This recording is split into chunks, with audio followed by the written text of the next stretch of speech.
Hello, everybody.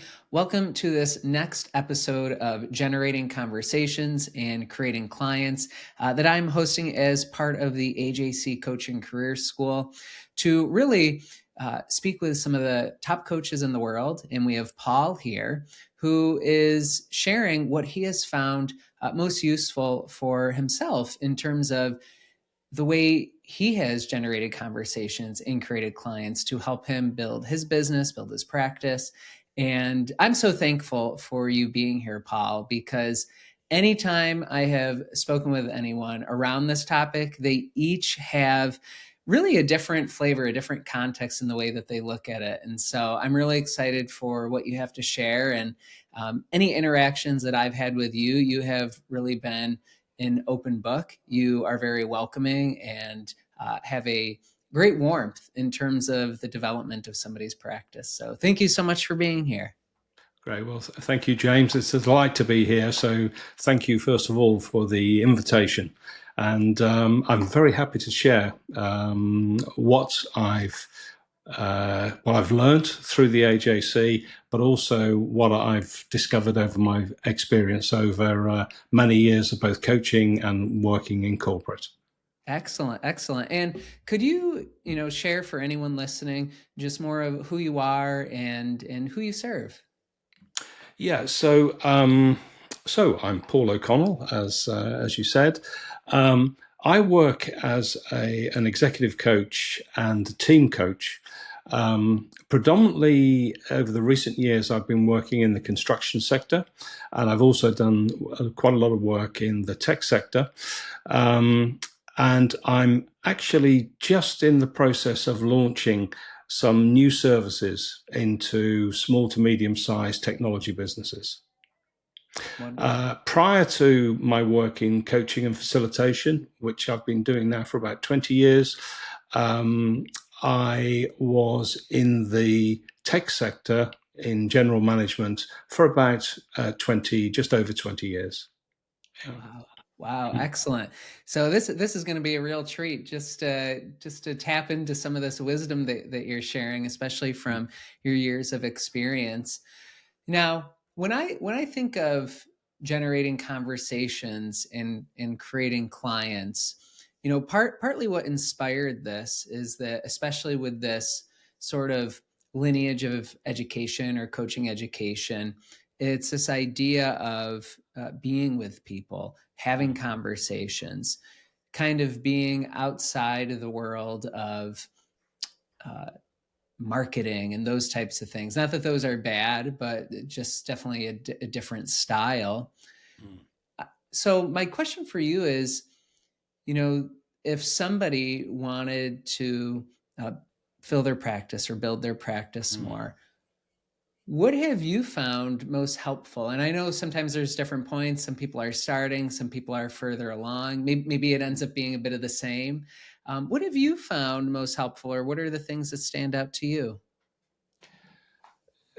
I think that there are a couple of things that really stand out for me now. And some of those things were topics that we've discussed on AJC.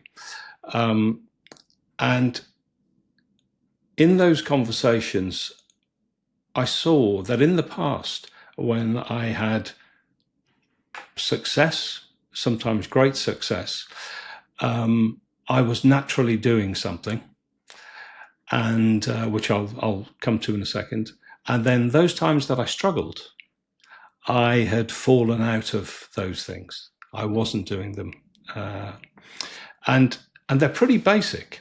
And yet in AJC, we've had the delight of stepping back and taking a look at what our practice is, how we show up, how we are with people, how we serve people. And so the first thing that I would say is Ankush uses a phrase, joining the dots. And what that means to me is really listening to someone. And listening, of course, is one of the things that we've talked about. And I know on this series, people have spoken about listening.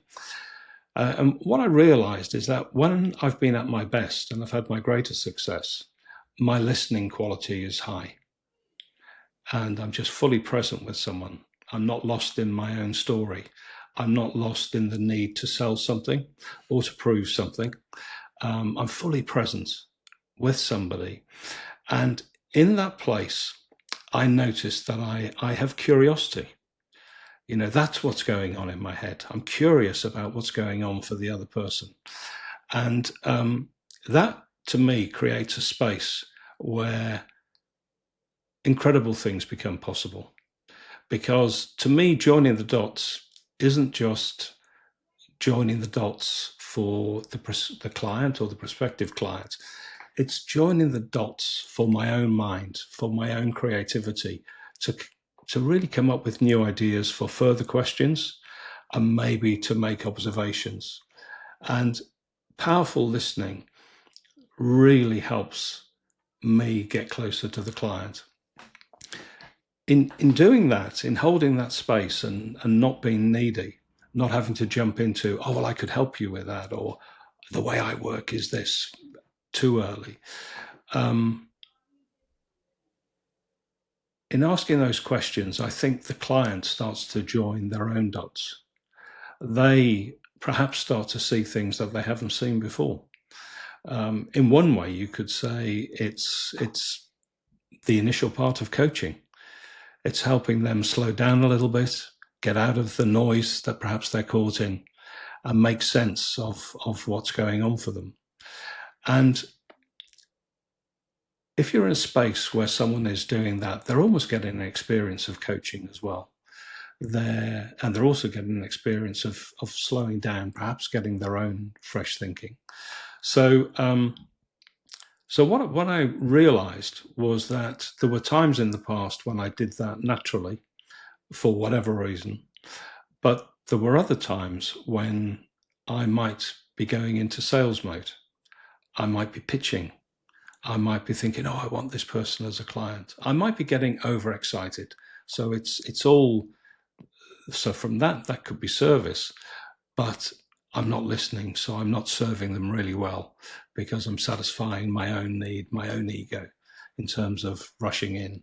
So that'd be where I'd start. And I've had some incredible experiences with that, where the quality of that conversation has really moved someone who might have been viewed as a little difficult and tricky into them becoming curious and starting to look at things in a new way. And I have different examples of how that has shown up. Yeah. Wow. Thank you so much for opening up with that, because, I think that's something that we all can relate to at different points, that sometimes we have that natural curiosity, that natural service, and then other times we might be focused more on selling or money or getting a client. And so a couple questions come to mind. What have you found most helpful to move yourself from that place when you have the awareness that perhaps you're not in that natural flow of curiosity, and maybe you have leaned a little more into the eagerness or the sales mode? And maybe it's exactly in what you said, but is there anything that you do to move yourself back into that curiosity, that slowing down? Because I'm almost hearing that what's really taking care of those needs of money and selling and being excited to help is the modeling of the slowing down, of the curiosity, that in and of itself not only helps ground you, but it also helps create a curiosity within the other person, because they're having an experience that's different. So we might have just answered that, but I suppose I'll ask you, is there anything in particular you do when you notice those moments come up to move yourself out of that eagerness sales mode? Well, I think the thing I point to before that is, I think it's incredibly helpful to just sit in the awareness of how human it is to get caught up. And I think in the past, before I had the understanding of the way the mind works, I might know that I was doing it and get a bit frustrated, or I think, oh, I got a bit carried away there. Um, but in actually being quite gentle and kind with yourself, just noticing actually you're just being human. That's what humans can do. And so there's a little bit of forgiveness there, and just realizing, yeah, this is the way this system will work. If it's kind of led off and it's running around a little bit like a young child, maybe, it's getting carried away. So there's a little bit about just seeing it first of all, and then I think the second thing, again, before even stepping into adjusting things within a conversation, is realizing what is available to you. That if you don't dive in on that, this curiosity, this space that can be created, that out of that becomes incredible fresh thought, really helpful thought that is really of service. It comes out of here. It's wow, where did that come from? Well, where it came from was the listening that you did, and the dots that you saw, the sense that you made. And it's not really your intellectual sense making. It's out of sight. It's the kind of the wisdom that sits in us all.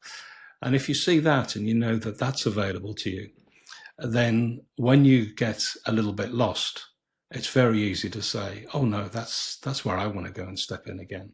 So it becomes much easier to do it. So you're not giving yourself a hard time. You're almost giving yourself permission to go back to where your greatest strengths are. Wow. Wow, that's really powerful because, I know how easy it can be as humans to kind of, catch ourselves in a moment and going, oh no, we should be approaching it this way. And so I just love the fact that you're bringing this element of the awareness, the gentleness, the forgiveness, and just realizing that the human experience in it all, and that actually having that with oneself allows that wisdom to really come through, right? And I'm thinking of just someone listening to this, and let's say they've noticed for themselves that they've been perhaps eager and jumping into those things, and so this is a powerful uh, lesson here.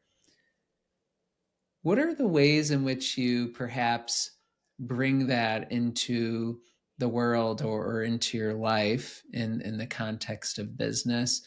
Because I almost imagine someone might have people on their calendar that they're already going to be speaking with, Mm. or there might be the person who is thinking, I'd like more people on my calendar. What's the Mm. way I could bring this into um, creating more conversations? And so let me pause there and just see what that sparks in you with that question. So you're wondering how what I just described, um, an awareness of that might be helpful for them.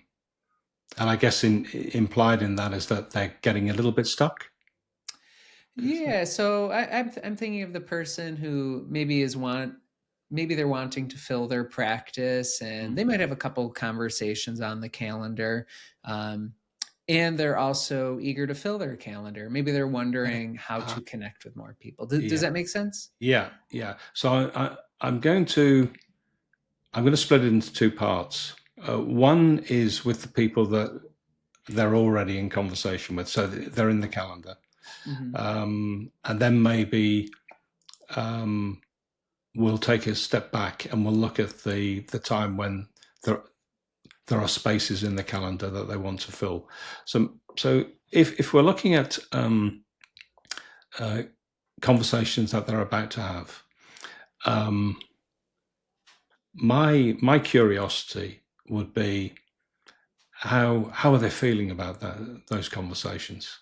Just to notice where they are, and it doesn't matter where they are, but just to notice it. Wherever they are is fine. That's where they'll be. Um, and perhaps to see if they're feeling curious about what's going to happen. Are they excited about the call that is coming up? Um, or are they perhaps a little apprehensive? Um, for whatever reason, and there could be a myriad of reasons. So for me, I'm trying to remember who it was that shared this. It was a coach I was working with, and it was one of the original 3 principles folks, and he was talking about curiosity and judgment, and I'd shared with him about a particular person that was a client, but we might describe as a little difficult in terms of the way they showed up, and in the conversation, I realized I was carrying quite a bit of judgment and not really any curiosity. And it became one of the most powerful insights I ever had. That you can't actually exist in both of those places. If you're carrying any judgment, then there is no space for curiosity. And curiosity is the greatest generator we've got of new answers, fresh thinking, new results.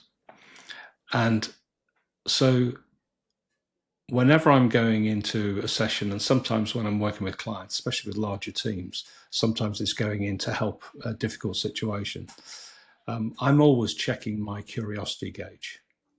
How curious am I? And I can sometimes laugh when I suddenly see, oh, wow, I'm in a bit of fear here, or I'm a bit of worry. But in just seeing it, the scales start to change. And my invitation for people would be, notice if you're curious. And if you're feeling that you're not, well, wonder, what could you be curious about with them? What's going on for them? And even those thought processes completely change the thinking that you're having. You can kind of go, wow, I wonder what's going on for them. I wonder how they're making sense of this. I wonder if they're happy with what they're doing on those things. But you're really trying to connect with who they are and what's going on for them. And then I used to think that I would have to have the answer worked out. Or if they say this, I need to do that. If they say X, I need to do Y. If they say A, I need to do B. And what I've learned is that actually you don't need to have that plan. If they say A, you'll come up with your own fresh B. If they say X, you'll come up with your own Y. And just having faith in that is incredible. Just the freedom it gives you. And it allows you to really step into a conversation that perhaps you might have been overthinking a little bit. Yeah. So I don't know whether that helps on that question. Yeah, that answers that very well, because I think that can be a common experience for leaders or coaches, that that judgment that you spoke about, or that fear that could be coming up. So I love that you're sharing these really practical steps that somebody can take to have awareness of where their own sense of curiosity is. And even if they notice that they could use more curiosity, some of those questions that you just shared to help direct their attention to some other areas to really increase their curiosity, to be of service. And that in and of itself can actually shift the experience, not only for them, but the other person. And as well, I love how you touched on, sometimes there could be that experience where, oh, somebody says this, and I could respond with that, and really just trusting their innate knowingness and curiosity to have that wisdom come through, because then they aren't rehashing, right, something else. There it's actually live with the person. Yeah. I mean, that is so powerful, incredibly powerful. I remember I was working with a colleague, and we were in talking with 2 senior execs, and the chief exec was a character known for his volatility, and we'd been invited in to talk about how we could work with some of his team, and we were warned about, get ready for the flamethrower if you come out with stuff that he disagrees with. It's the way that he is. And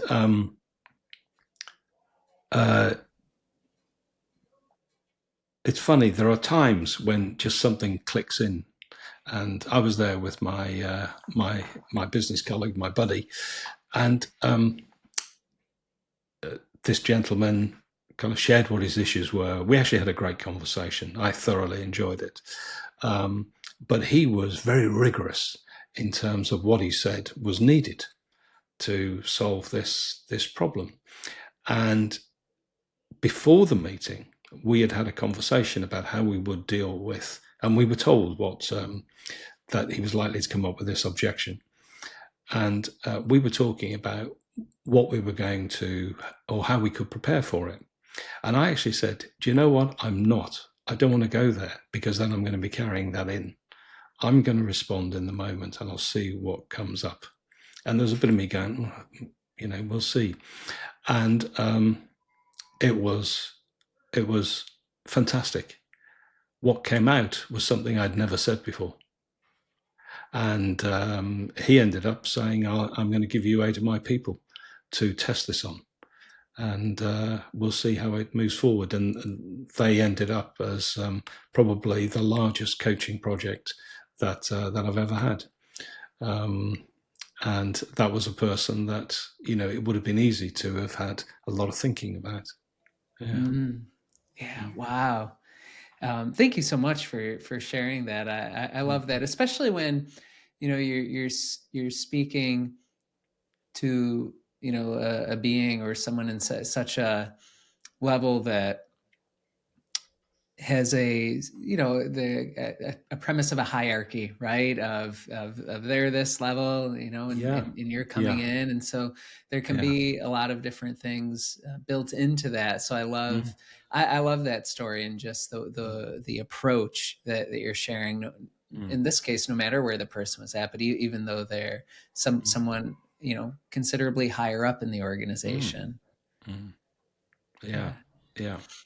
And I believe there was something else that we were speaking about. If someone wanted to connect with more people or fill more of the space on their calendar. Yeah, I think, and here I've probably been lucky in that I've had a reasonable network,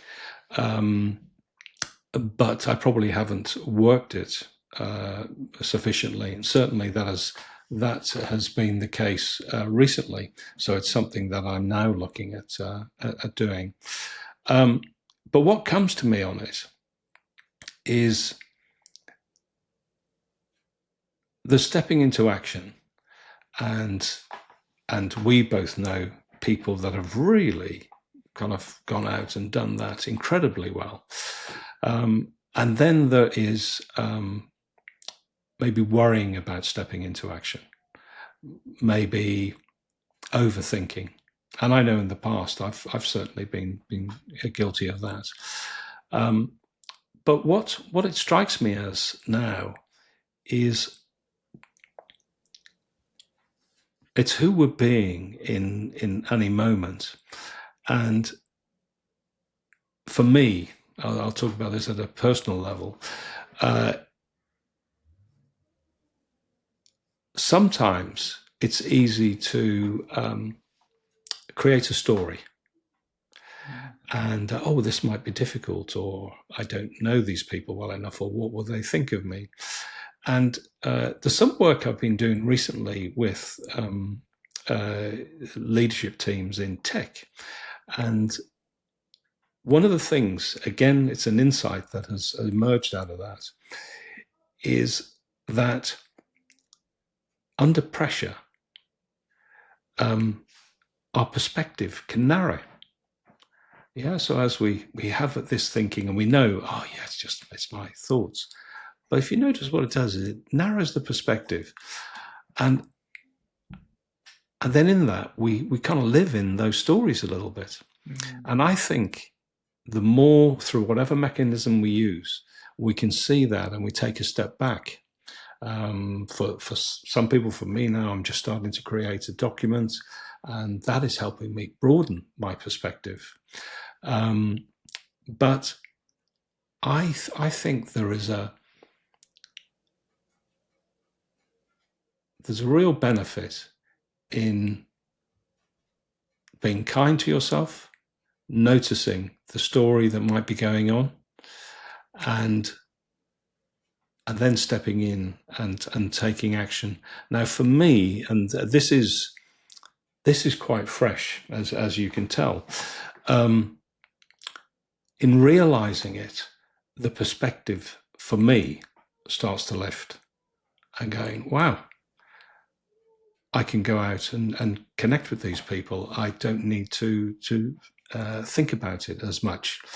And so, as part of my new activity, with let's call it a new offering into the tech sector, that's exactly what I've done. And actually, I'm working with one of our colleagues in AJC. We've got a little accountability group that we're doing, and so I stepped out and picked 8 people to reach out to, and in doing that, it just became easier. All the words, all the email messages that I was thinking about over the top, I suddenly was able to refine it down into just a nice short email. And lo and behold, of the 8 emails, there are 4 meetings. Wow. So yeah, I'm amazed by the coaching role that we do. I just continue to learn every week, every month, and it's incredible. So I saw there where I was perhaps getting a little bit in my own way, and actually just realizing it and stepping into it was just so powerful. Yes, and thank you for sharing such a personal story and experience, because I think it can be easy to look and say, oh, maybe somebody's further along, or they've had more experience, and oh, they don't experience these things anymore. And interestingly, through a lot of these conversations, even people who have been in business for years or coaching for years, that's similarly one of the things that they'll share is, oh yeah, there are times that I'll get in my own way, or there are times that I'm going, who could I reach out to be of service to? That these are natural things that are part of being human, part of the process.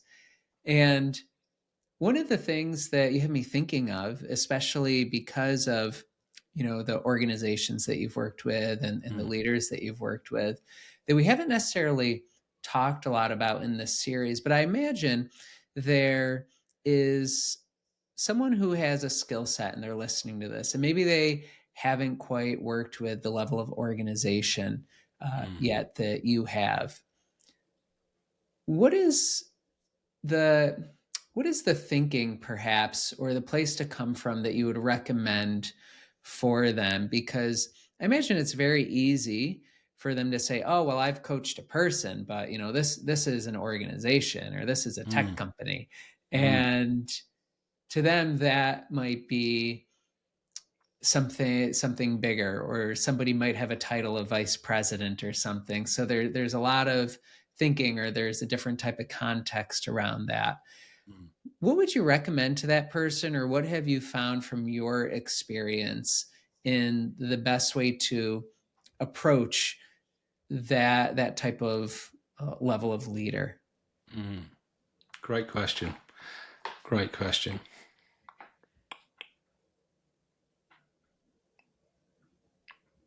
I think the first thing that comes to mind is, and I go back to the phrase I used before, we all carry a lot of stories. So the first thing when any coach is looking at an organization, they'll probably be full of stories. It's what we do.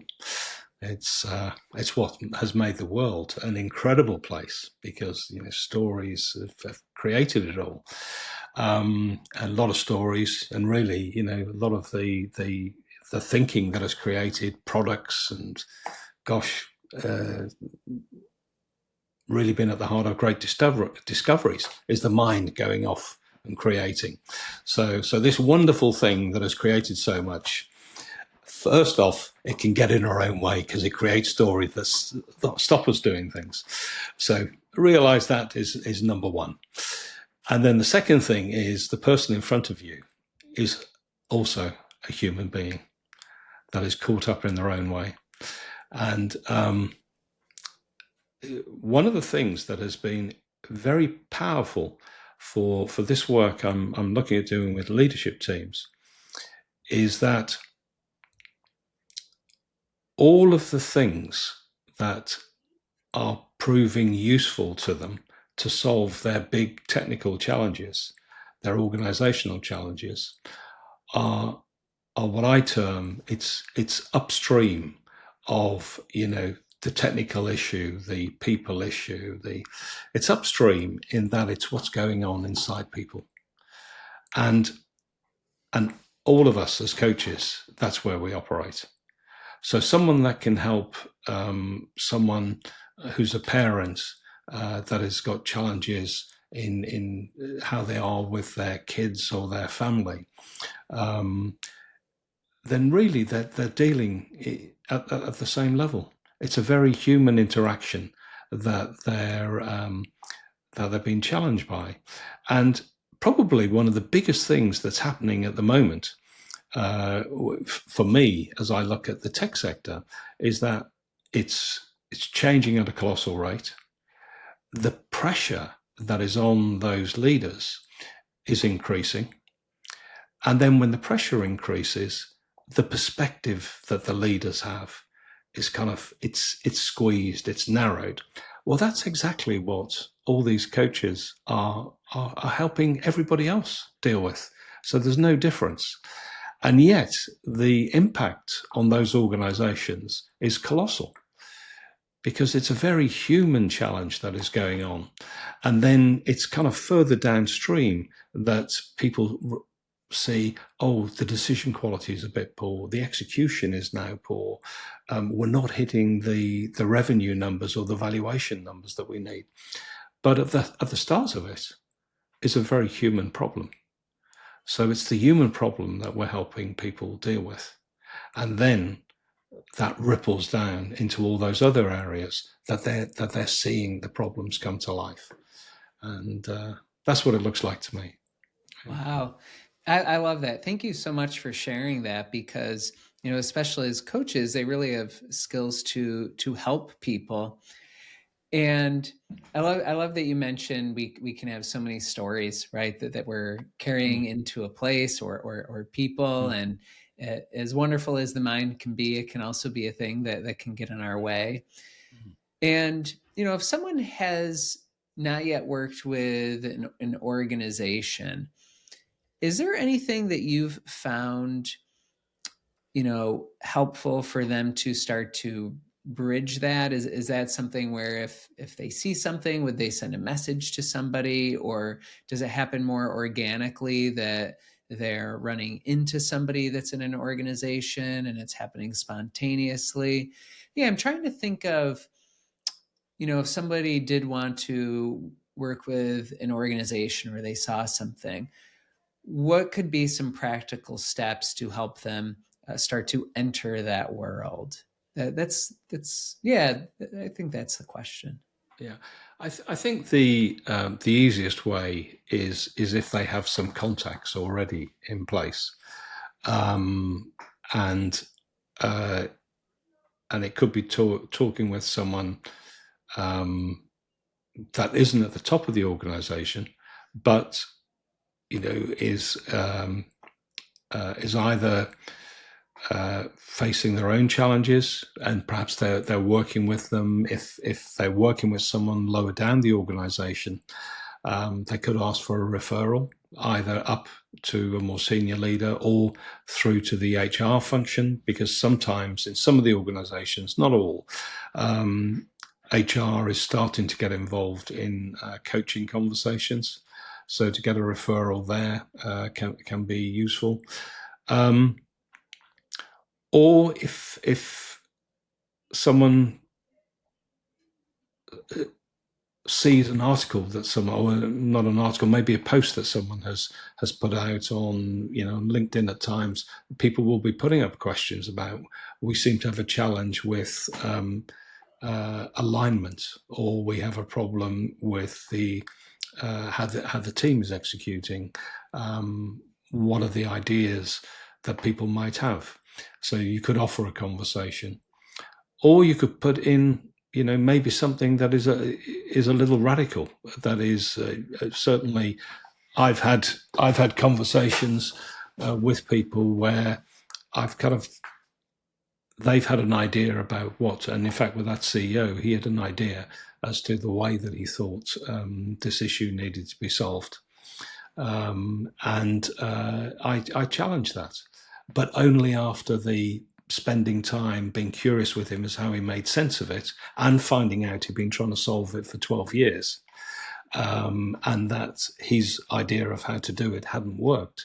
Then it was the time to go, it looks to me as though those things won't work because of this. And then he became curious. So I think the best way is if you can get a referral from somebody, and then sometimes, write a short paper if there's something that you see as an opportunity within an organization or a sector, just to, look for a conversation. Yeah, excellent. I love that, Paul, because I think, most people that we run into or meet, they're working somewhere, or they're working with an organization, and so it sounds like there's a way to bridge that, or ask for a referral, or to offer time for them and their team. And so, yeah, I love all those different ways, and there's people that they're connected to in their network. Everybody has some form of a network. My other question that I have is, especially as you talked about that CEO who had a problem for 12 years. Now, imagine this coach, let's say they're talking to the organization. Now, I imagine the organization or leaders probably think of it from a very strategic context, or maybe a systems context. And this coach knows that it's people that make the difference, knows that it's what's happening within them. Is there anything that you've found most useful to kind of create that bridge to help them realize the difference a coaching can make on the personal side without it, and the impact that could have on perhaps the more strategic elements that are probably top of mind for them? Because I think for some people, they might not see how those come together. Yeah, great question. So on this one, I've actually been playing with this recently, trying to get sharper and more impactful, because some people will think coaching is, that's a nice activity to have. It's, right, you could help us. You could help me, my mind be a little less noisy. You could help us have better conversations and listen to each other better. So, at that level, it can be nice. Now, I'm underplaying all of that there, but it can be seen that, this is nice to have. So the question is, and it's a lovely segue back to where we started from, joining the dots. And I was challenged by Ankush on this, in terms of how I joined the dots. And he asked me what was the impact on the organization if the things I was talking about weren't addressed. And I said, "Oh, it's huge. It's it's going to affect their valuation. It's going to affect their revenue numbers." And he said, so that's a significant impact in terms of what you're doing. Now that is a very different thing that you're then talking to someone about, as compared to, will help people be a bit more motivated, will help them be more accountable, will help them communicate better. If you're talking about, well, and let me just stop there. I'm going to take it one step back. If you've had your conversation with someone and you've been curious and you're asking them, what is the impact of this team that isn't working well together? But then you go for, and how do you see that impacting your revenue? How do you see that impacting your valuation? And then they're talking about, well, it's millions. And I had that conversation with someone who is a friend and perhaps also a prospective client. And his answer was, we're probably going to underhit our valuation by in excess of 100 million. Now, if you're then talking about what you're going to help them do in terms of the way they think together, because this was the issue for them, then they're kind of, at one level they say they're aligned, but they're all going off in their own parallel versions of it. If you're then talking about helping them get to the level where they can think clearly together, get truly aligned, improve execution, and increase their numbers and increase their valuation, someone is going to be much more curious about that than saying, we're going to help you listen better, think more clearly. So that was a little bit of a long-winded answer, but I hope in there was something that was of use and of richness. Yeah, absolutely. Of great use. I love that you took the time to really, paint the picture of what that looks like on both sides, and in terms of them, joining those dots together, because they may only have one line of thinking. And so the fact that you're able to ask those questions, to be curious, and to help join those dots so it becomes very clear for them, then it starts to become a no-brainer of what the coaching makes possible. I love that. Is there, I want to respect your time. Is there anything that you'd like to leave people with, or that you'd like to share? I think it is going into each conversation to be of service and to be curious, and really curious. Hold a space for them where their thinking can start to come to life, and help them in whatever way join the dots for themselves. And then from that, you'll have fresh ideas in terms of how you can truly serve them and help them. Perfect. Excellent. And if somebody had questions or wanted to connect with you or reach out to you, Paul, what's the best way for them to do that? They could send me an email, so to paul.o'connell, OCONNELL, at me.com. Perfect. Thank you so much, Paul. And if anyone would like to ask questions or be in conversation with me, jmwhiteman.com is the best way to do that. And thank you, Paul. And I really appreciate you being here and all the wisdom that you shared. Bye, everybody. Bye.